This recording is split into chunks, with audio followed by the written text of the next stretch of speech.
Hello friends, എല്ലാവർക്കും home and me മലയാളത്തിലേക്ക് സ്വാഗതം.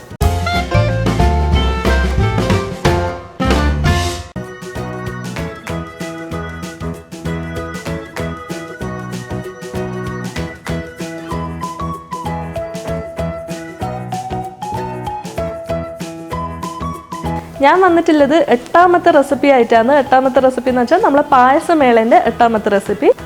പായസമേള എന്ന് പറഞ്ഞാൽ 10 ദിവസങ്ങളിലായിട്ട് ഞാൻ 10 പായസങ്ങളുടെ റെസിപ്പീസും പിന്നെ അതിൻ്റെ ഒപ്പം ഓരോ ചോദ്യം ചോദിക്കും. അപ്പോൾ ഈ 10 ചോദ്യങ്ങൾക്കും ശരിയായിട്ട് ഉത്തരം തരുന്ന 3 പേർക്ക് അടിപൊളി ഗിഫ്റ്റ് വിന്നാവാനുള്ള ചാൻസ് ഉണ്ട്. പാർട്ടിസിപ്പേറ്റ് ചെയ്യാൻ വേണ്ടിയിട്ട് ആദ്യം നിങ്ങൾ എൻ്റെ സബ്സ്ക്രൈബർ ആയിരിക്കണം. അതായത് ഹോം ആൻഡ് മീ മലയാളം ചാനലിൽ താഴെ ഒരു റെഡ് കളർ സബ്സ്ക്രൈബ് ബട്ടൺ കാണുന്നുണ്ടല്ലോ, അതിലെന്തായാലും ഒന്ന് ക്ലിക്ക് ചെയ്യുക. അതിൻ്റെ തൊട്ടടുത്തിലെ കുഞ്ഞ് ബെല്ലൈക്കണിൽ ക്ലിക്ക് ചെയ്യുക. പിന്നെ രണ്ടാമത്തെ കണ്ടീഷൻ എന്താണെന്ന് വെച്ചാൽ ഞാൻ ഈ പായസമേളയിൽ ഷെയർ ചെയ്യുന്ന റെസിപ്പീസ് നിങ്ങൾ വാട്സാപ്പിലും ഫേസ്ബുക്കിലും ഒക്കെ ഷെയർ ചെയ്യുക. എന്നാൽ മാത്രമേ നിങ്ങൾക്ക് ഇതിൽ പിന്നെ പങ്കെടുക്കാൻ പറ്റുള്ളൂ. അങ്ങനെ ഈ 2 കണ്ടീഷൻസും ഫുൾഫിൽ ചെയ്യുന്ന ആൾക്കാരെ മാത്രമേ ഞങ്ങൾ കൺസിഡർ ചെയ്യുന്നില്ല കേട്ടോ. അപ്പോൾ ഒരുപാട് ആൻസേഴ്സ് എനിക്ക് വരാൻ തുടങ്ങി. കുറച്ച് പേര് പിന്നെ അയച്ചിട്ടുണ്ട്, കുറച്ച് പേര് ഔട്ടാവുകയും ചെയ്തു. അപ്പോൾ നിങ്ങളെല്ലാവരും പാർട്ടിസിപ്പേറ്റ് ചെയ്യുക. നമുക്ക് നോക്കാമല്ലോ ആരാന്ന് വിന്നേഴ്സ് ആവുക എന്നുള്ളത്. അപ്പോൾ 8ാമത്തെ റെസിപ്പി മത്തങ്ങ പ്രഥമനാണ്. മത്തങ്ങ പ്രഥമൻ നല്ല എളുപ്പത്തിൽ ഉണ്ടാക്കാൻ പറ്റുന്ന ഒരു പ്രഥമനാണ്. കാരണം മത്തങ്ങ വേഗം വെന്ത് കിട്ടുകയും ചെയ്യും. പിന്നെ പ്രഥമൻ ഞാൻ ഓൾറെഡി കാണിച്ചിട്ടുണ്ടല്ലോ, സെയിം അതേ പ്രോസസ്സ് തന്നെയാണ്. ഇൻഗ്രീഡിയൻസിൻ്റെ അളവുകൾ മാത്രം കുറച്ച് വ്യത്യാസം വരും കേട്ടോ. അപ്പോൾ നമുക്ക് നോക്കാം എങ്ങനെയാണ് മത്തങ്ങ പ്രഥമൻ ഉണ്ടാക്കേണ്ടതെന്ന്. ഞാനിവിടെ 1 കപ്പ് നിറയെ ഗ്രേറ്റഡ് പംകിൻ എടുത്തിട്ടുണ്ട്. പംകിൻ എന്ന് പറഞ്ഞാൽ നമ്മൾ മത്തങ്ങ നന്നായിട്ട് ഗ്രേറ്റ് ചെയ്തിട്ട് 1 കപ്പ് നിറച്ചും എടുത്തിട്ടുണ്ട് കേട്ടോ. ഇതിന് നമുക്ക് വെള്ളം ഒഴിച്ചിട്ട് വേവിച്ചെടുക്കണം. ഞാനിവിടെ 1/2 കപ്പ് വെള്ളമാണ് ചേർക്കുന്നത് ഇതിലേക്ക്. കാരണം മത്തങ്ങ വേവാൻ അധികം വെള്ളത്തിൻ്റെ ആവശ്യമില്ല, പിന്നെ അധികം സമയവും വേണ്ട. അപ്പോൾ ലേശം ഒഴിച്ചു കൊടുക്കുക. അതിന് ശേഷം വേണമെന്നുണ്ടെങ്കിൽ ഒരു ലേശം കൂടി ഒഴിച്ചു കൊടുക്കുക കേട്ടോ. അപ്പോൾ എനിക്ക് ഈ അളവ് കറക്റ്റായിരുന്നു. അപ്പം നമുക്കിതിനെ വേവിച്ചെടുക്കാം നന്നായിട്ട്. കണ്ടല്ലോ, മത്തങ്ങ ഇവിടെ നന്നായിട്ട് വെന്ത് കിട്ടിയിട്ടുണ്ട്.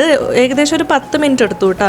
ഞാനിപ്പോൾ 200 ഗ്രാം ശർക്കര 1/2 കപ്പ് വെള്ളം ചേർത്തിട്ട് പാനിയാക്കിയിട്ട് അത് ഉരുക്കി അരിച്ച് ചേർത്തിട്ടുണ്ട് ഇതിലേക്ക്. എന്നിട്ട് ഇത് നന്നായിട്ട് മിക്സ് ചെയ്തെടുക്കുക. ഈ ശർക്കര പാനിയൊക്കെ നന്നായിട്ടൊന്ന് വറ്റി വരണം കേട്ടോ.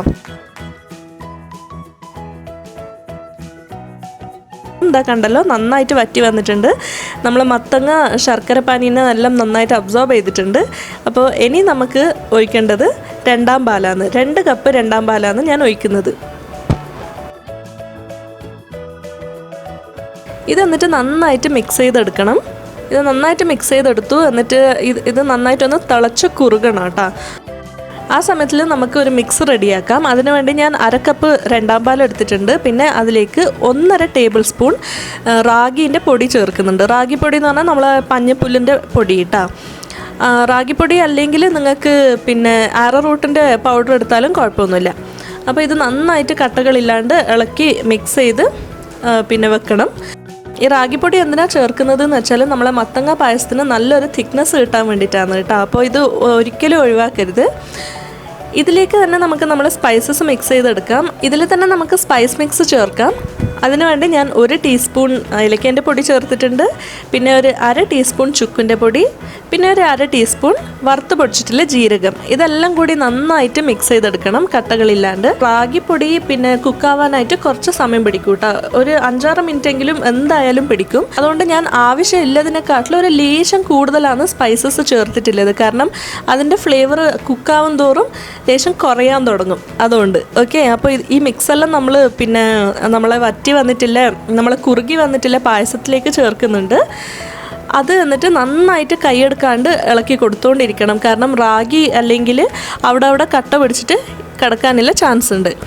അപ്പോൾ ഇത് നന്നായിട്ടൊന്ന് കുറുകി വരുന്നത് വരെ നമുക്ക് കൈയെടുക്കാണ്ട് ഇളക്കി കൊടുക്കണം കേട്ടോ. ഇത് നന്നായിട്ട് നമ്മൾ ഇളക്കി എടുത്തിട്ടുണ്ട്. ഇതിനെ ഒന്ന് തിളക്കട്ടെ കേട്ടോ. അപ്പോൾ ഇവിടെ പായസമൊക്കെ നന്നായിട്ട് തിളച്ചിട്ടുണ്ടായിരുന്നു. അപ്പോൾ ഞാനത് ഓഫ് ചെയ്തിട്ടാകുമ്പോൾ നമുക്ക് ചെയ്യാനുള്ളത് ആകെ ഒരു പണിയാണ്. എന്താന്ന് നമ്മൾ തേങ്ങാപ്പാൽ ചേർക്കുക. 1ാം പാൽ ചേർക്കുക. ഞാനിവിടെ 1/4 കപ്പാണ് 1ാം പാൽ ചേർത്തിട്ടുള്ളത്. എന്നിട്ട് ഇത് നന്നായിട്ട് മിക്സ് ചെയ്തെടുക്കുക. ഇതിൽ വേണമെങ്കിൽ 1 കപ്പ് വരെയൊക്കെ 1ാം പാൽ ചേർക്കാം കേട്ടോ. കാരണം റാഗി ചേർത്തിട്ടുണ്ടല്ലോ, അതുകൊണ്ട് കുഴപ്പമില്ല. പക്ഷേ അതിൽ കൂടണ്ട എന്തായാലും. ഇനി നമുക്കിതിന് വറുത്ത് ചേർക്കാം. അതിന് വേണ്ടിയിട്ട് ഞാനിവിടെ 1 ടീസ്പൂൺ നെയ്യ് എടുത്തിട്ട് നന്നായിട്ട് ചൂടാക്കാൻ വെച്ചിട്ടുണ്ട്. നെയ്യ് നന്നായിട്ട് ചൂടായതിന് ശേഷം അതിലേക്ക് 1 ടേബിൾ സ്പൂൺ അണ്ടിപ്പരിപ്പ് ചേർത്ത് കൊടുത്തിട്ടുണ്ട്. അതൊന്ന് ഗോൾഡൻ ബ്രൗൺ ആകുമ്പോൾ അതിലേക്ക് 1 ടേബിൾ സ്പൂൺ ഉണക്കമുന്തിരി ചേർത്തിട്ട് നന്നായിട്ട് വീർത്ത് വരുന്നത് വരെ ഫ്രൈ ചെയ്തെടുക്കുക. ഈ ഫ്രൈ ചെയ്തതൊക്കെ നമുക്ക് നമ്മളെ പായസത്തിലേക്ക് ചേർത്തിട്ട് അത് നന്നായിട്ട് മിക്സ് ചെയ്തെടുക്കുക. അപ്പോൾ ഈ പ്രഥമനെല്ലാം പറഞ്ഞിട്ടുണ്ടെങ്കിൽ പിന്നെ ഉണ്ടാക്കിയ ഉടനെ കഴിക്കുന്നതിനെക്കാട്ടിലും കുറച്ചൊന്ന് വെച്ചിട്ട് കഴിക്കുന്നതാവും ഏറ്റവും ടേസ്റ്റ് കേട്ടോ. അപ്പോൾ ദാ നമ്മളെ മത്തങ്ങ പായസം ഇവിടെ റെഡി ആയിട്ടുണ്ട്.